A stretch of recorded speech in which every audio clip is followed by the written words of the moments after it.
This is Cast of Wonders, the fiction podcast for young adults featuring stories of the fantastic. Welcome. Today, we present Retention by Jason Heitkamper.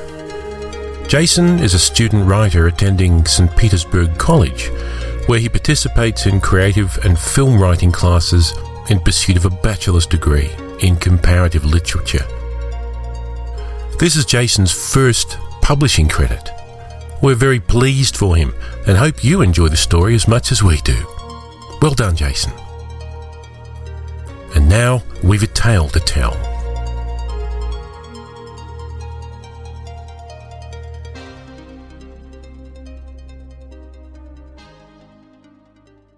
Retention by Jason Heitkamper. There's a dead bird in the pond, Danny said as he stared into the murky water, trying to determine the species. He couldn't put enough details together to make a guess, despite having spent a month on birds in science before the winter break. Paul stopped using the branch to draw circles in the dirt long enough to wipe a hand on that yellow Transformers t-shirt he always wore, and offered a shrug in response. "I told you," Paul said. "It's a retention pond. Stuff gets stuck in it all the time." Tossing the branch aside, he stepped up to the edge of the pond and pointed towards the opposite shore with a dirt-caked finger. "The water's high today. You can't see the drain anymore." Danny frowned as he scanned for the large stone circle that served to empty the water. Paul had explained how a retention pond worked a month ago when Danny came to the pond to hide from bullies. He felt like he knew the pond better than he knew Paul, despite the dozen times they'd hung out since then. "It did rain a lot last week," Danny replied, turning to look at Paul and staring at the image on his shirt. The faded iron-on Optimus Prime stood out as a reminder of how behind the times Paul always seemed to be. Star Wars, Transformers, these were the things that Paul loved. Danny even had to look some of the things up he talked about on the internet to find out what it was. "What?" Paul asked, staring back at Danny with his hands shoved into his pants pockets. The same shirt, the same khaki pants. Paul never changed. Paul told him once that he lived on Carver Road, which meant he was dirt poor, so Danny never broached the subject. He decided then to ask his mum if they could get Paul a new jacket for Christmas. She'd never met him, but she was always going on about charity, so it wouldn't be impossible. "Nothing," Danny said, his mood brightening as he turned towards his discarded backpack. "I brought something." Crossing the distance, he knelt and pulled the zipper open. Reaching inside, he retrieved the first of two yellow and blue water guns and waved it over his head. "Ever play Water Gun Assassin?" Paul didn't respond, but someone else did. "Well, if it ain't little Danny Dingbat." Danny knew Greg's voice as well as he knew his own. He jumped to his feet and spun towards the tree line as the bully appeared. His blood went cold at the sight of his tormentor in the place he'd always felt safe. The fear raced up his spine, but this time anger accompanied it, a deep rampant anger like he'd never known. "What are you doing here, Greg?" Danny asked, a hint of defiance creeping into his voice. "I go where I want, Dingbat. Now that I know where you've been hiding, I might come here a lot," Greg said. He pounded a fist into his palm to emphasise his purpose, and that motion caused Danny to retreat a few steps. He'd been a victim of that fist often enough to know that this would end bloody. "Get out of here," Danny shouted. "You don't belong here." The words were forceful, spurred on by his anger. He wondered if Paul was nearby, perhaps hiding in the trees, but he was smaller than Danny and even more timid. He doubted Paul would be any help. Greg stepped forward, a scowl on his lips. "Don't get brave. We both know how this goes," Greg said as he advanced. Danny met each step with one of his own until he found himself backed up against the pond. He wanted to run, but his legs wouldn't allow it.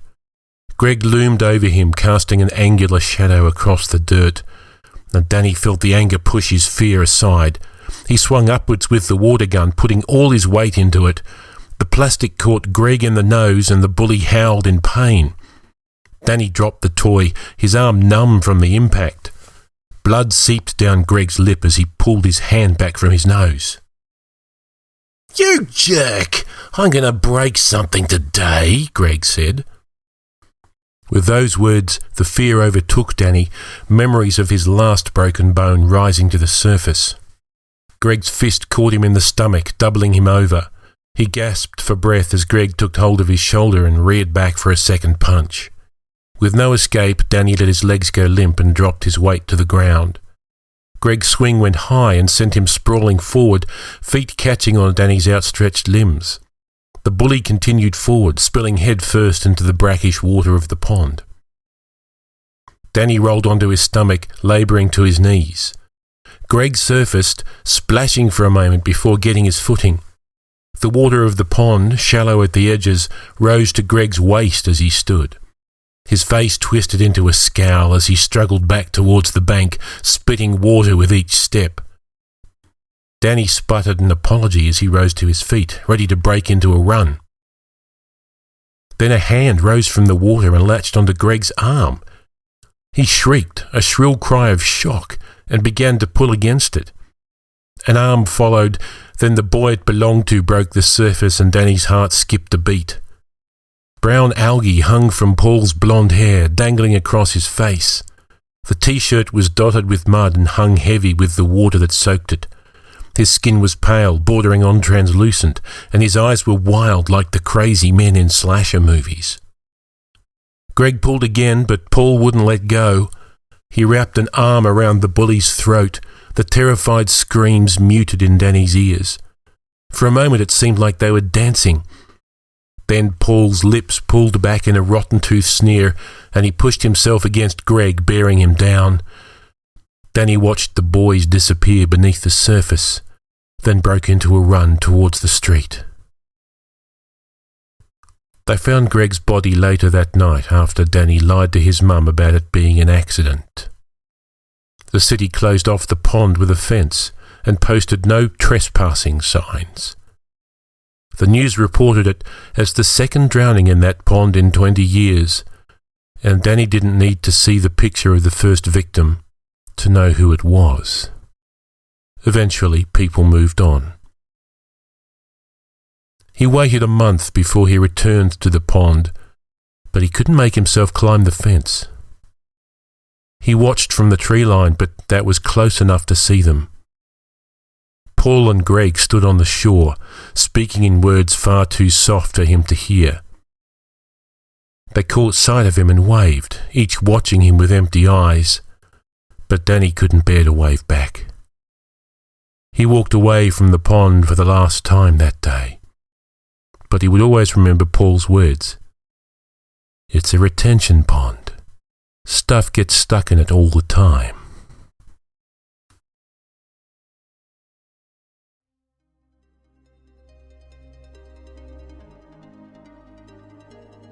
And so ends Retention. Please come tell us what you thought of the story in the forums. We'd love to hear from you. Cast of Wonders is a production of Wolfsbane Publishing.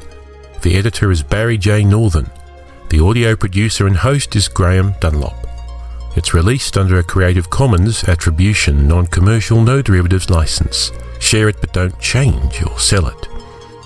Theme is Appeal to Heavens by Alexei Nov from musicalley.com.